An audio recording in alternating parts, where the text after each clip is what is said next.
Okay,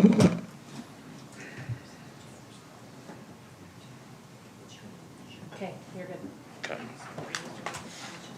I need to silence my phone. I need to lead by example. Mine's turned off.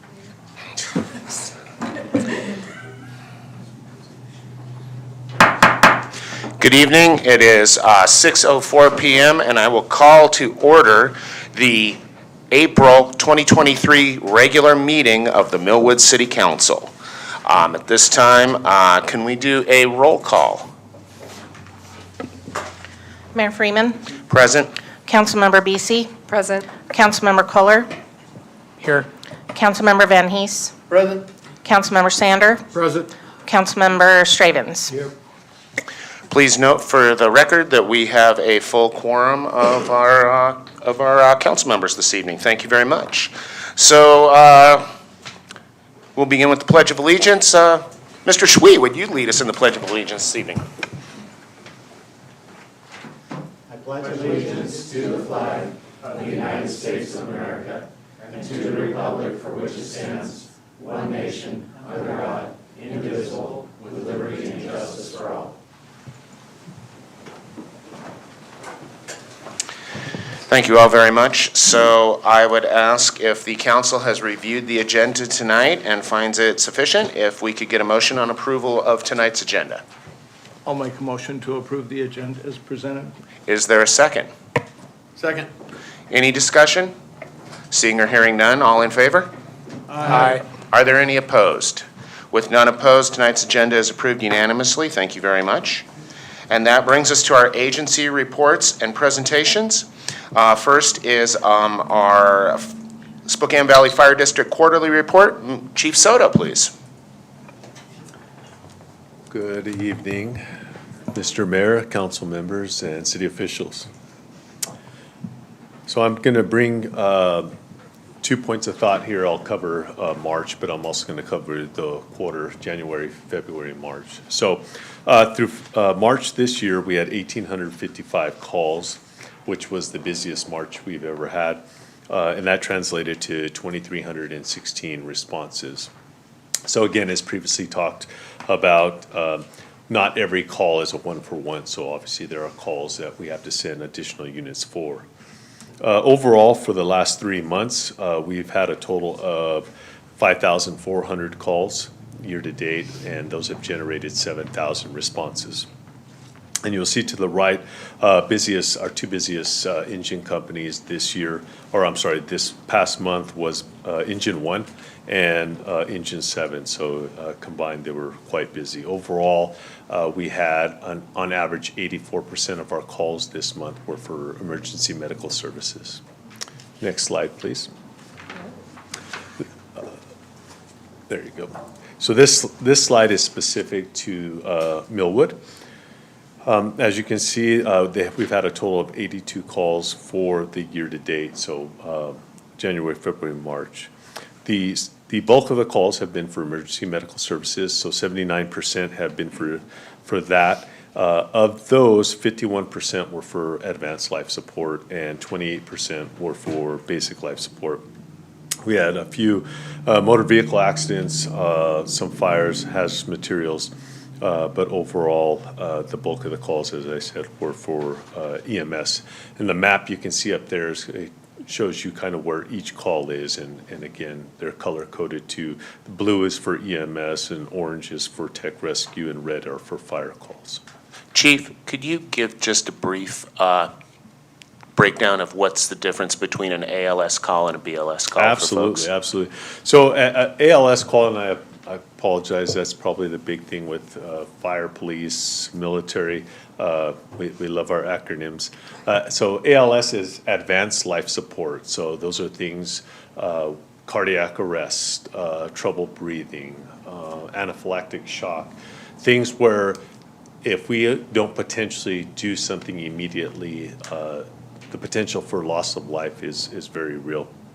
Basic life support, or BLS, would be a scrape on the elbow, or a headache, or a backache, or you may have fallen and you need help getting up. So there is a specific difference, and I will say that the bulk of our calls overall for the department, so not just Millwood, or for advanced life support.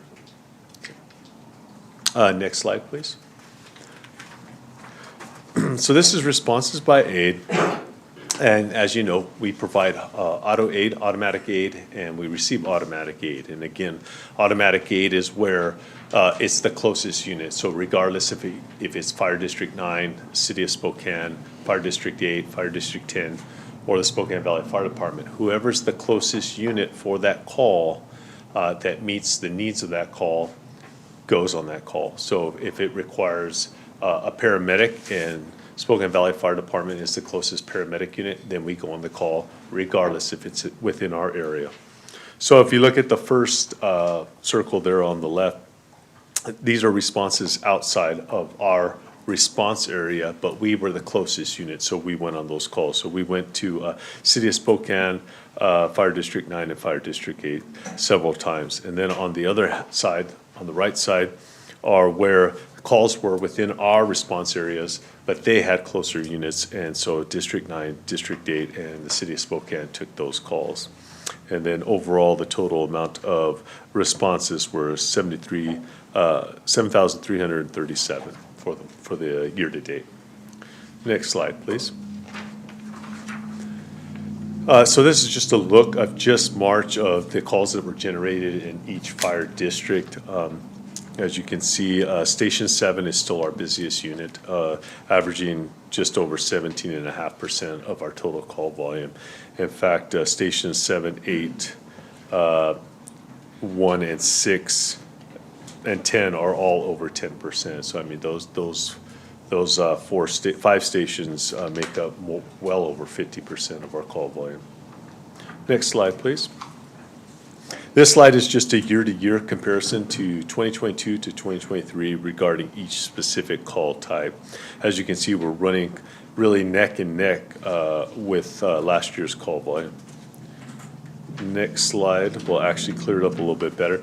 So if you look at this, our January, the call volume in January was the second busiest January ever.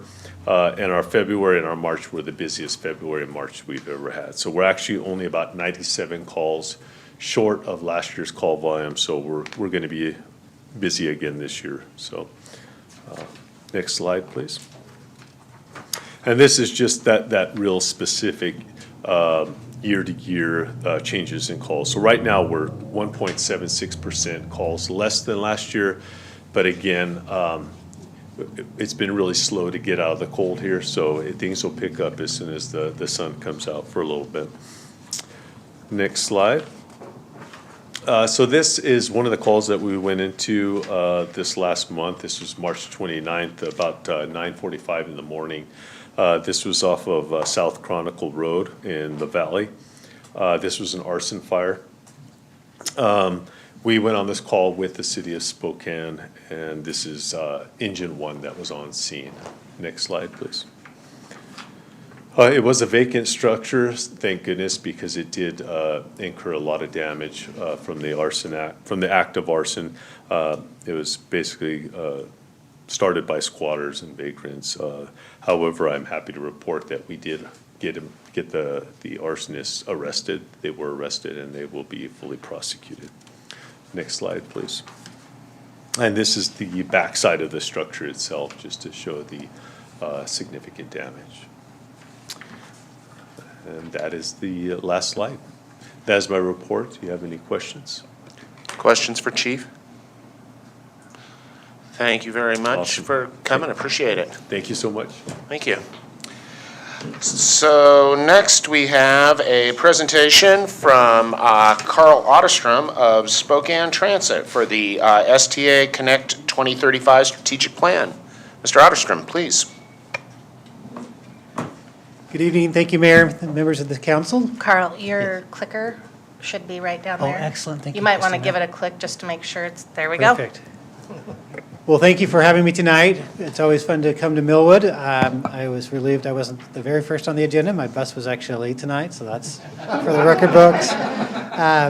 But appreciate Mayor Freeman was a longtime member of our board, also Dan Sander is now representing the city of Millwood and on our board, and we really appreciate his engaged efforts on that board.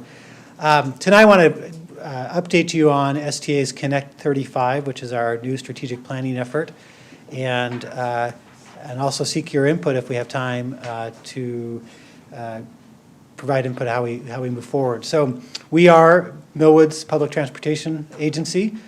We provide 2 routes to the city of Millwood, 32 and 94, and we also provide paratransit service to persons whose disabilities prevent them from riding the regular bus, as well as rideshare options through van pool programs.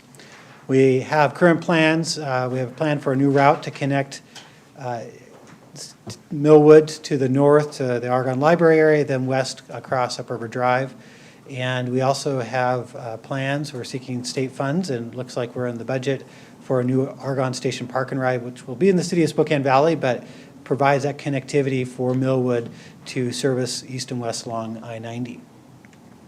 So Connect 35 is our new initiative to address what happens in the future with STA going all the way to 2035. We have a current plan, STA moving forward, that the STA board adopted in 2014, made some revisions in 2016, and ultimately funding was approved for by voters in 2016. So now we're looking at what's the next 10 years. And our first phase of planning efforts we called the Strategic Foundation, and those were completed in 2022. It engaged include robust community engagement. The board revised the agency's mission and vision and established new goals, strategies, and headline performance measures to guide future activities. The second phase of this planning effort is expected to start in July, and will identify, evaluate, prioritize program initiatives and actions, and we'll continue with our efforts in community engagement. As far as phase 1, we engaged all board members through interviews, 27 other community members, leaders, and then had an online survey. We had 849 participants of that. We held 6 listening sessions with writers and with groups that include a lot of writers, and this included the Martin Luther King Center, Arc of Spokane, and World Relief. And those 3 meetings were unique to us because we actually worked with those agencies, those nonprofits, provided funding to help bring their constituents there, and many people who they don't speak English or they're uncomfortable usually in a setting to come provide input, but they came, and it was great input through that. We also did some activities in the summer at community events like Unity in the community, and our board had 4 workshops, very engaged workshops, a lot of feedback and discussion, and we also engaged our employees through different workshops. So what we heard through that effort was people want to see buses that come more often. That's a top priority. When we asked people their priorities for transit in the future, that came out on top. Second was going to more places, like north of Millwood. People also want to see hours of service extended, especially nights and weekends. And then particularly from the community leaders, we heard that they see STA in a position to be a leader when it comes to sustainability and issues related to climate change.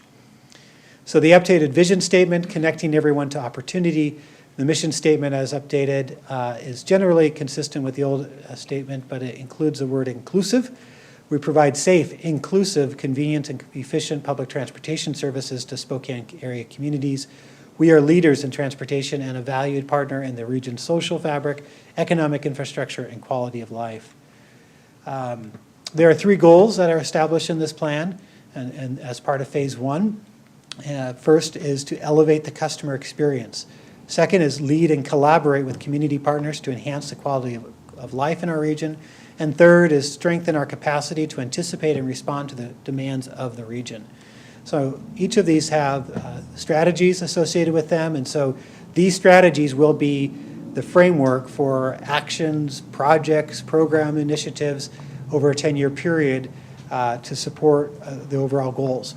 So the first, expand and adapt mobility options to attract and serve more people. Second, advance frequent, easy to use, fast and reliable service. Third, deliver an outstanding door-to-door experience. And fourth, create a welcoming, comfortable, and secure environment for all customers. So all those things, it's more service, it's different new types of service, but also making a good environment and good experience for our customers. Second is that lead and collaborate with community partners to enhance the quality of life in our region.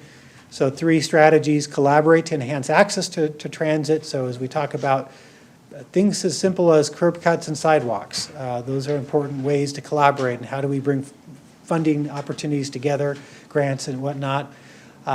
Second, support community partners to amplify community benefits. There's we have partnerships with past programs today. How do we get more of those past programs out there? How do we work with high schools and whatnot to get more of their students riding the bus as part of the new Zero Fare for Youth program? And the third strategy, proactively initiate partnerships to promote and help employers, service providers, and residential development to locate near high-frequency transit. So this is really an integrated thinking. Not only how do we bring transit to people, how do we bring the people to the transit? How do we look at housing development? How do we partner in transit-oriented development in the future? The third, these strategies are more inward-looking, but affect our ability and capacity to deliver on the other 2 goals. Develop, prepare, and empower our team members, strategy 3.1. The second, engage in proactive assessment and planning and deliver strategic long-term investments most beneficial to our communities. And third, exemplify financial stewardship to maintain public trust and organizational sustainability. So all these, again, will guide our efforts in developing the rest of the plan, which is, this is the schedule. So beginning in July, we're actually right now in the process of an RFP to bring on a consultant to support these efforts. You see at the top, the timeline shows 2 activities that will occur throughout: public project management and community engagement. And then there's a funding scenarios review where everything we do, there are funding implications, cost implications, and so we need to keep that in mind, both it is structuring some initial thinking, but also refining that later.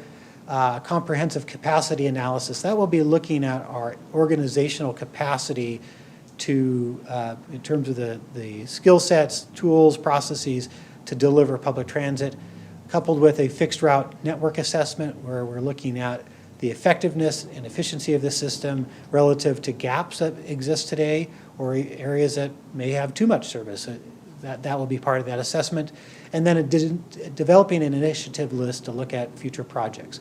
All that starts coming together through an evaluation process, refining the initiative list to then program out over those 10 years, actions and steps and projects that then come together for to be supported by performance measures and targets that would be set to reach during that 10-year period. And ultimately come out with a full draft plan for the community to consider, and the board then ultimately refines that to make a final plan action. So all that to say, we are interested in your feedback, and we've at this point, I think we got 2 more jurisdictions to go to, Medical Lake and Spokane County. So we've had a lot of feedback so far from city councils. I met with Mayor Woodward of the city of Spokane and her cabinet today.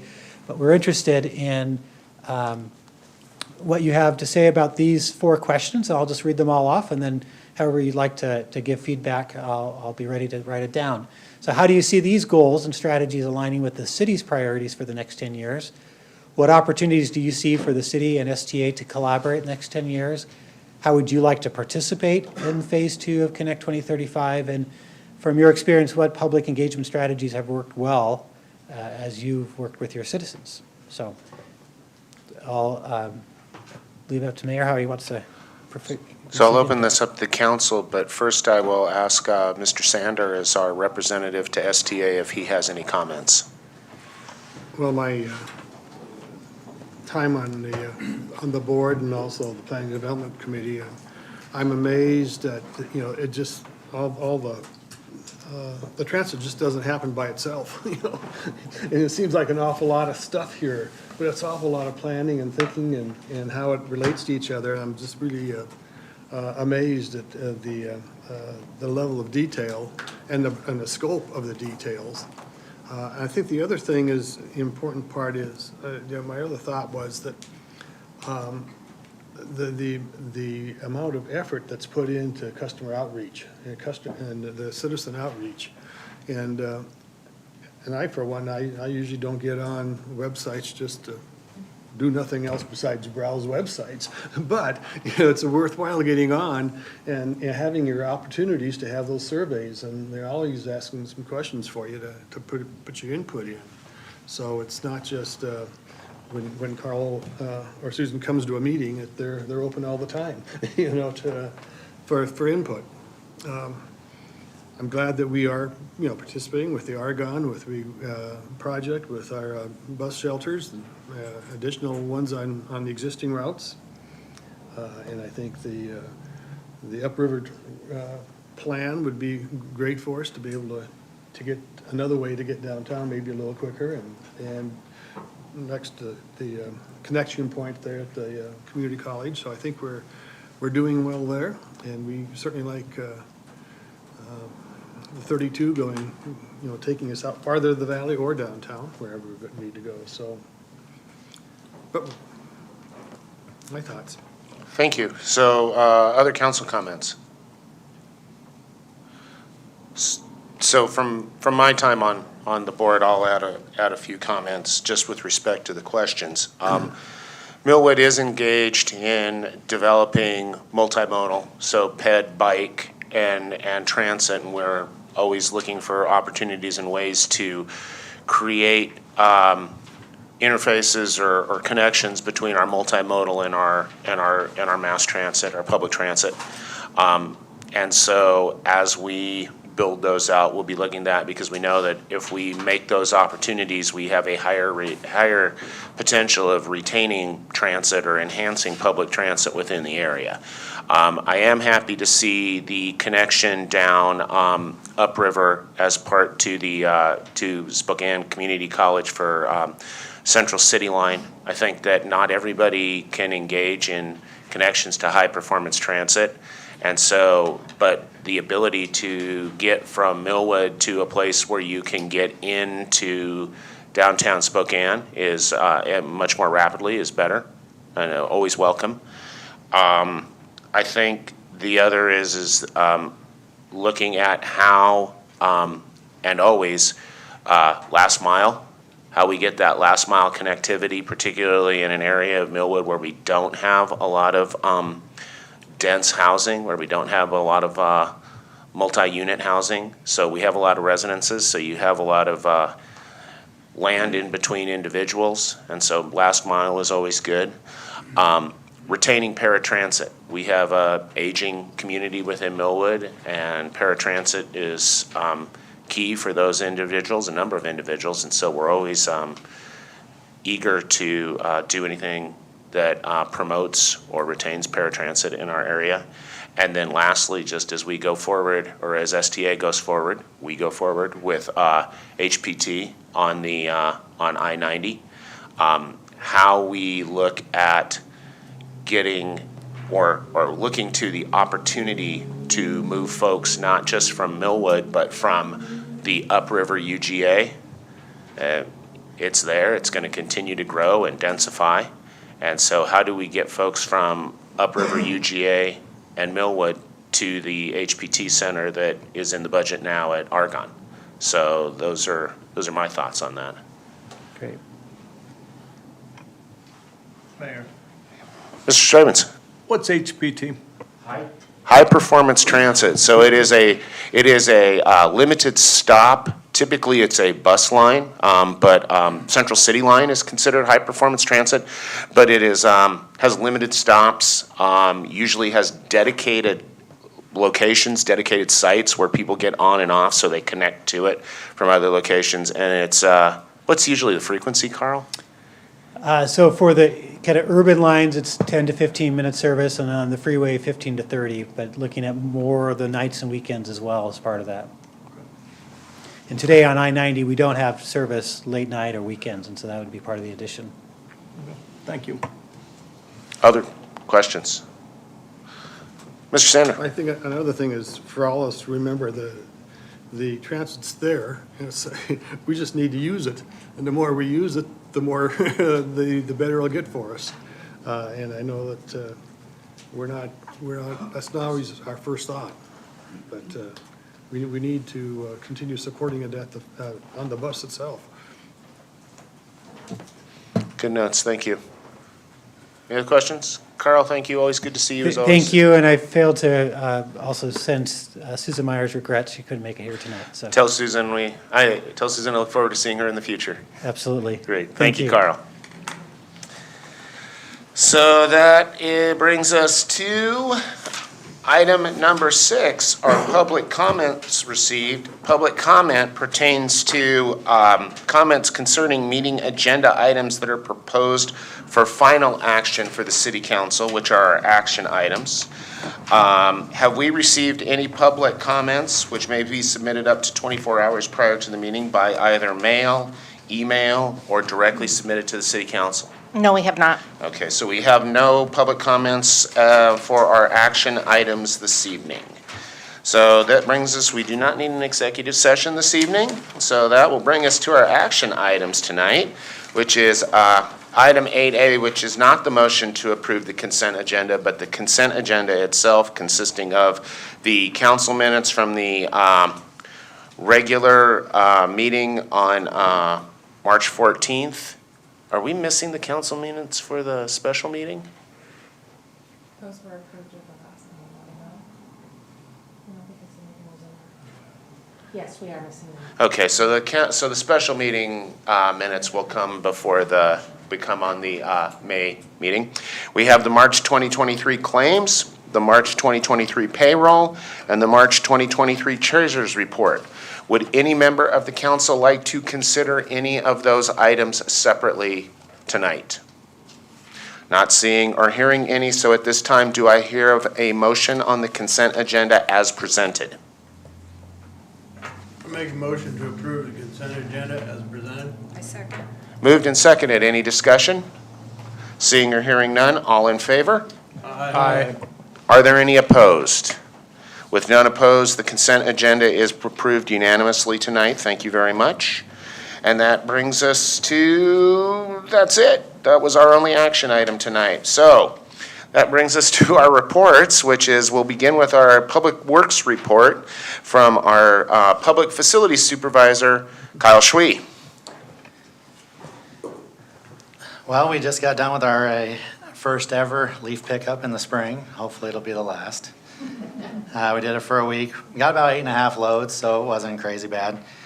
We ended up taking about half those loads to the transfer station, and prices varied by the moisture content of the load, between $150 and $180 a load. It's something we're gonna have to keep in the back of our heads for the future, moving forward on, where we can dump at. This week, we're doing deep cleaning on the leaf vac and leaf boxes, getting all those put away till next fall. We've been continuing to fill potholes and been doing a little bit of shoulder work on the sides of roads, backfilling with gravel, making sure the asphalt doesn't break off and we preserve our roadways. AAA will be out next Monday to start sweeping the streets. And then we're also taking applications for a seasonal park worker and lifeguards for the kiddie pool. And that is all I have for Public Works tonight. So remember, if you've got a young, how old do they have to be? 18 for the park And 16 for the pool.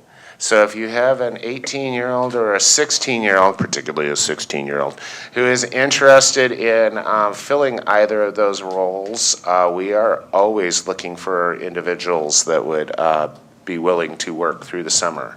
As always, if we do not get a lifeguard for the pool, we don't have a pool. So it's important. Any questions for Kyle? Yes. So did you say that you disposed of the leaves in landfill? We don't recycle, we don't use them in gardens or anything? Just curious. Typically in the fall there was concern about taking the leaves up there this time because of how long they sat on the roads. She was kind of a little concerned about meg chloride and stuff. I don't know if that was as much of an issue, but she also didn't really like the idea of the added garbage and or the sand that we put out. Just overall debris that's not really compostable, I think. So she didn't really want them. Makes sense. I'm a gardener, just curious. It, You did though deliver some loads to someone outside of our city for that purpose, did you not? Yes, we did take 4 out of the 8.5 to another fellow out up off of Ponderosa that was a diehard garden compost guy, and he was very happy to have them, so. And I mean, other than looking a little more deteriorated than they normally do, I didn't see a obscene amount of debris in them, you know, but. we're usually luckier in the fall because they haven't had a long time to sit, but these batches kind of would have gotten a lot of road waste and asphalt and gravel and things like that. So the fall leaves are much more desirable for gardening, particularly anything you've got in your vegetable garden. But what was that, 180 bucks a ton or 180 bucks a load? On the heavy side, the wetter sides, yeah, they're about 180 bucks a load. And on an average year, we're pushing between 60 and 80 loads a fall. So we've talked to Kyle and we're gonna consider a few different alternatives because it's hard to find, one, it's hard to find folks who will take them in volume that we do. Second, the garden, what do we call it? Community garden, pumpkin patch community garden is kind of tapped out on what they can take. Third, us driving them all over the place is not economical. We spend more time driving our leaves around than we do picking them up, and I don't think that's what we want to do. So this summer, Kyle's going to be doing some research into some other potential options, but the LEAF program is something that council is going to kind of have to look at because it goes along hand in hand with maintaining our tree cover.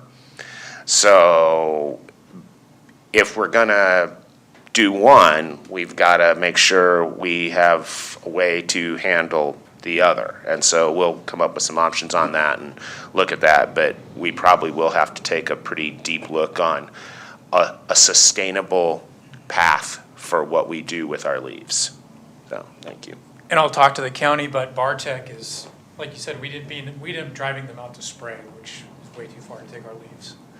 Yeah, and I don't know with Bartek if it's something where we could stage them and then have Bartek come in, but if we have to do we have to get a front end loader and load them ourselves or something like that? So I'll ask Bartek. So yeah, but that would be, yeah, that would be great if we could look at something like that. Otherwise, maybe a shredder or something, but we'll put together a few ideas, but it might be a more capital intensive solution initially. And we prepare for handling or treating, and by treating I mean turning them into something else initially. And so we'll come up with some ideas, but that'll be coming down the pike for council. So we can't just bring our wheelbarrows over and get a wheelbarrow full and come back. They're all in your yard. You're more than happy to take a wheelbarrow and walk up and down the streets and take as many leaves as you want. Nobody's gonna miss them. Ms. Besey. How many tons do you get during the fall? I mean, like, what's the volume we're discussing? That was the 60 to 80 load. 80 loads. We've never really scaled them out, you know, by weight. In a how big of a dump truck? About a 6-yard truck. So you're looking at $6,000 to $8,000 in tip fees alone if you're taking to the transfer station. And then that's us, but that's also us driving them load by load to the transfer station. And our leaf pickup does also macerate those leaves, so we are reducing the volume of them as they go through the fan, so it's not just all leaves, we are grinding those up, so we are reducing volume, so there is, if we just picked them up, scooped them in and threw them in the truck, there'd be a lot more volume there. Yeah. So if there are no other questions for Kyle, we'll go to our utilities report from our utility supervisor, Mr. Erdahl. All our water samples came back good this month. We fixed a leak over on Laura. With the weather warming up, we're gonna be putting in our backflow devices and getting the park up and going here this week or next, hopefully. Everything's going good in sewer. AAA's been out cleaning the sewers over in Area 1, northwest part of town, and they cleaned all the lift stations. little preventative maintenance and all that. And that's about all I got. Any questions for Matt? Thank you very much. So our treasurer's report, Ms. Matkin.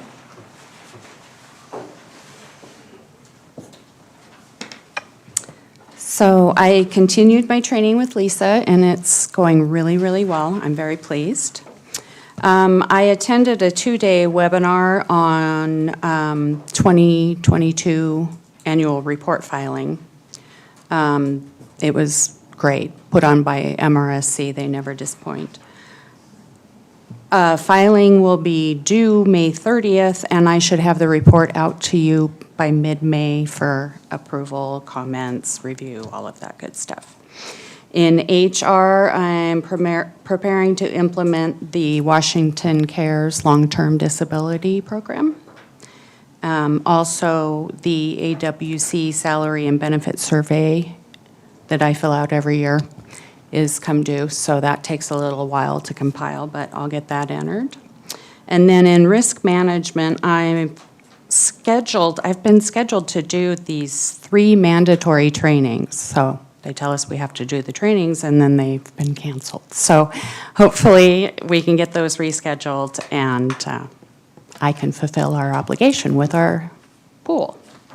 And that's all I have for you. Any questions? Questions for Debbie? Thank you very much. That brings us to our clerk, planning, and code enforcement reports from Ms. Jansen. From the clerk's office this month, Kyle, Lisa, and I all attended a training through our insurance carrier regarding special events. And so in the coming months, you will see some changes to that coming forward to you for approval. We need to do some adjustments to what we require for insurance when we issue special event permits. And then I will not be at May's meeting because I will be at that International Clerks Conference that I go to every spring. So looking forward to that. Code enforcement, for the first time in I don't know how long, I'm happy to say our board is empty today. I won't speak for tomorrow, but today I don't have anything shaken in code enforcement.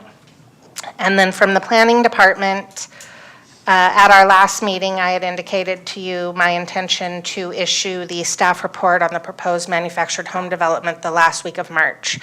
That has not yet been issued. It's continuing to go through review, and so I'm still working on that diligently. We've had our first couple of inspections, building inspections by Spokane Valley, so that process is working very well. I did just today get notification from their permitting system that I have received the plans for the new Chipotle that will be located in the former Banner Bank building up here at Trenton Argonne. So if anyone has seen any work going on up there, they did formally submit, and I received that. I issued the environmental determination for both the manufactured home park and for the North 40 expansion. When the appeal period on that SEPA for North 40 expires at the end of this month, then I will be ready to sign off on my portion of their building permit so that they can get going on that project. And I think that's all that I have, unless you have any questions for me. Questions, Mr. Sander? What did you say about Banner Bank? They're doing some remodeling for, For a Chipotle restaurant? Oh, okay. Chipotle, yeah. So, yes.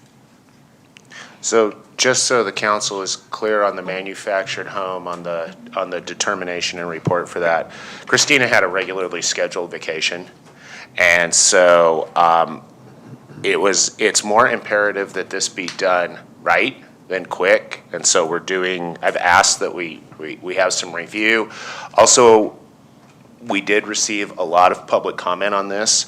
So one of the things on issuing the determination is we are taking the time to address those public comments in a substantive way so folks can actually see where their concerns are being either considered or not considered under the code. But in order for completeness and transparency, I'd rather have her spend a little more time on putting everything together and getting it out right than just dumping something out there and not having it complete or anything. And as always, I will remind the council that because of the way this would be handled, it would come to you should it be appealed. So please always use your judgment, understanding that you would be the quasi-judiciary body reviewing any appeal.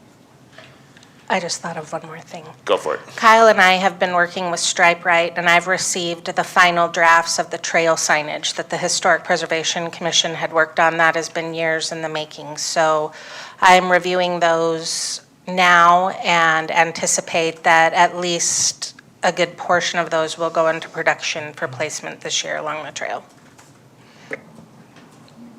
Any other questions? Great, thank you, Christina. So, Mr. Worst, our legal report. Good evening. The only thing I have to report is just a quick status report on the condemnation litigation involving Inland Empire Paper. Nothing of a strategic nature that has to go into exec session, just an FYI for your understanding. Again, recall the last stretch of property needed for the Argonne project is owned, it's under the ownership of Inland Empire Paper. On March 24th, we delivered to IEP a correspondence with a stipulation and agreed order granting immediate possession and use in accordance with the applicable RCWs. That's a request that they either stipulate to possession and use within 30 days. If they do not, well, let me start with the positive. If they agree, then we, the city, would immediately deposit the offered price of the $150,000 that was offered to Inland Empire Paper. That would be deposited in the court treasury. And then the price of the condemned property would be figured out through litigation. If there is no stipulation within the 30-day period, which would run on Friday, April 22nd, we are entitled by right to request an expedited trial. And the statutory result for Inland Empire Paper is they would forfeit any rights to seek recovery of attorney's fees and expert witness fees through the condemnation. So there's still some consideration processes for the counterparty in the litigation right now. We'll keep you posted. Questions for Mr. Worst? So that brings us to the mayor's report tonight. Most of it has been covered under what we talked here. A few things. Paul did have his retirement, and so Matt and Kyle are working into their new roles and taking over the day-to-day and finding what Paul has left under carpets and rugs and behind doors and things like that. I have, based on comments that we've received through the manufactured home park work, and given the fact that City of Spokane Valley also has a potential 60-unit development down there, they're calling it what? Something flat? Empire Flats. Empire Flats, that we are going to, I've asked Kyle to work with Welch Comer to look at some traffic calming measures on Argonne, or not on Argonne, Empire. These are actual hardscape measures, so they would be brought to the council. I know we've been through this a lot of times, but it looks like regardless of whatever we do here, there is another potential, and my guess is that's just gonna continue as things go on. So it's probably best to look at, get some ideas on what engineered hardscape traffic calming measures would look like, because not only do we have issues on Empire, we have issues on Grace, we have issues on Euclid, we have issues on Buckeye, we have issues everywhere. And so I'm sure that if we are successful with one method of, if this would work, we would have other citizens coming going, where's mine? So we will be taking a pretty decent amount of time to look at these conceptually and then going forward from there. So we've asked for that to get started. The only other offing, because it is a thing, is when do we begin the 2024 budget planning process? June, July? We're gonna start in July. July, so we will begin setting the 2024 budget in July. So if you, as council members, have any interest in having any input on projects or reviewing the SIP or the TIP or anything like that for where we stand with projects or getting an idea of anything that may or may not be completed in 2023 that has to go into 2024, et cetera, I urge you to reach out to either Matt, Kyle for utilities or public facilities, or to Debbie for any of that stuff. But July's coming quick. So, and hopefully it will be warm at some point. That's it. Any questions for me on anything? So that closes our reports for this evening. In your packet, for item 10, no action or discussion, is the sheriff's report for February 2023. And then that brings us to our public remarks. Our public remarks are an opportunity for citizens to address the council either in person or by submitting their remarks to our email address at Millwood WA. We ask that in-person speakers limit themselves to 2 minutes and follow the citizen participation guidelines policy as posted on our website or available here. So we have folks this evening. We have nobody signed up. So for tonight, I will issue the call. Is there anybody who would like to provide public comment at this, or public remark at this time? Please. Please step forward. Name for the record. Alan Heidemann. And I'm here to talk about the trailer park just a little more. Thank you for maybe taking a little longer under the circumstances. But we're all hoping that you guys can see what it's going to do to our neighborhood. And now you realize up the street, we're going to be flooded out with sewer smell bad. Okay, I'll just drop that because I'm not smart enough to get to the bottom of it. I've been down there and I know, to me, it's built backwards. Okay, how about the wildlife in our community? Does any of you folks know where the crane that's flying around here nests at? No, there's a couple of them. They land in my yard. They're beautiful animals. They land down where the trailer park may be being built. They could land between some houses. They're not going to land in 10 feet, though. They'll be gone. Same with the geese, the ducks that fly over here. We're going to miss them all. All you guys are going to miss them if you look for them. How about the deer? We've got a wonderful herd of deer in our neighborhood. People can attest to that. Maybe not everybody sees the crane, but I'm home and see it because I thought I was going to be in a wonderful place to retire. I've seen moose. I've seen coyotes running down, playing their mating game. Maybe we don't want coyotes in our neighborhood. Sure nice to see them once in a while. They're almost gone.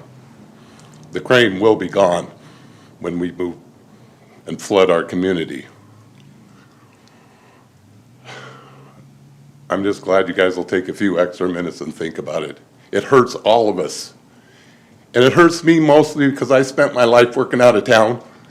And there was a man who told me to come here and pay attention. I had to make a living out of town. I didn't get to pay attention here. So I've missed quite a few years at what things have been quietly put in to our neighborhood. Yeah, we can all come down and read this board.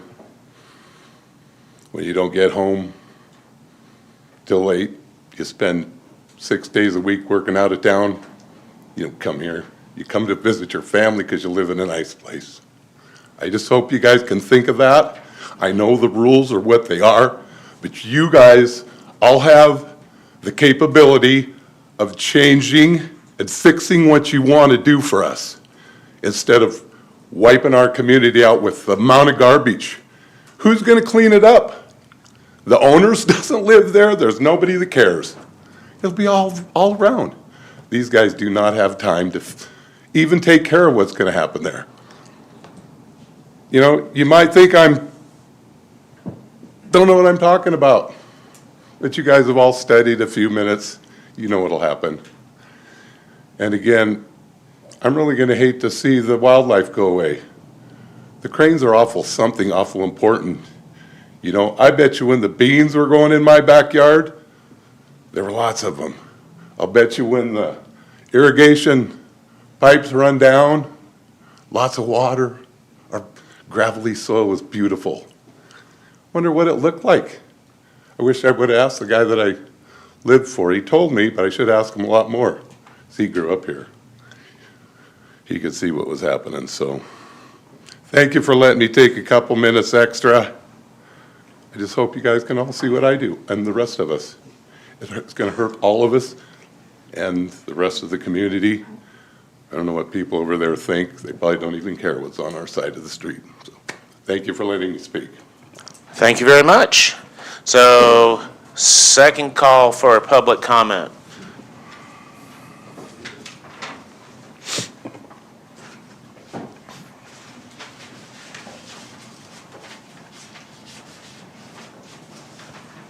Todd Beasy, longtime resident of Millwood, 8610 East South Riverway. I want to thank the mayor for bringing up the concept of traffic calming. It's a number of years ago, traffic calming was the big topic. Somehow it got lost. You're bringing it up again. Thank you very much, and continue to focus on that. Thank you. So, second call, third and please. I wasn't expecting to talk, but my name is LaDonna Dement, and my husband and I will live right next to that manufactured home project going in. And we were talking about the same thing the other day, just about, we have a heron that comes into our yard too, and just about the geese and stuff too. But I don't know if that's, sorry, I'm just emotional. But else I was going to say was, my husband and I drove around a little bit this weekend and went past several manufactured home parks like they're going to put in. Maybe they'll start out to be nice at first, but they are so trashy now. And you're going to run, not you guys, but if you do decide to do that, it's going to run down our property value. And that's important to us. And so, do we move prior to this happening, or do we wait till afterwards? Then what if we can't sell our house?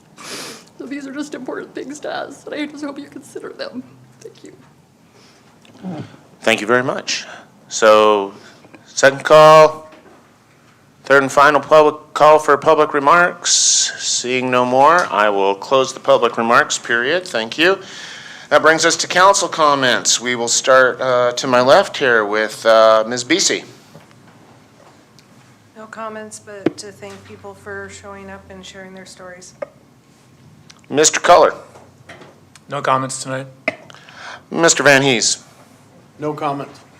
Mr. Sander. Just that, the STA is still looking for comments and the opportunity to provide input from everybody. Mr. Stravens. I just thank the public for showing up. I appreciate it. And I do, I support the calming of traffic. I think that's an issue we probably put off for too long, so I appreciate efforts that go into that. Thank you. So, based on anybody's comments, we got any other comments from council? So, I'll close the council comments out. Do we have any announcements? We got anything coming up in the park? Anything like that? Well, the farmer's market does kick off at the end of May, I think, the end of May. And then, as you all saw in your newsletter, we have our first movie in the park scheduled for June 23rd. That's a Friday night, and we have a survey on our website to let the citizens choose which movie they would like to see of 3 80s classics. Right now, it looks like Back to the Future is in the forefront. So maybe, sneak on there and make your vote for what you want to see. Any announcements from council members? Thank you. So we will set at this time our next meeting for May 9th, 2023, a Tuesday at 6 p.m. And at this time, I would look for a motion for adjournment. Move to adjourn. Is there a second? Second. Moved and seconded. All in favor? Aye. This meeting is adjourned. Thank you.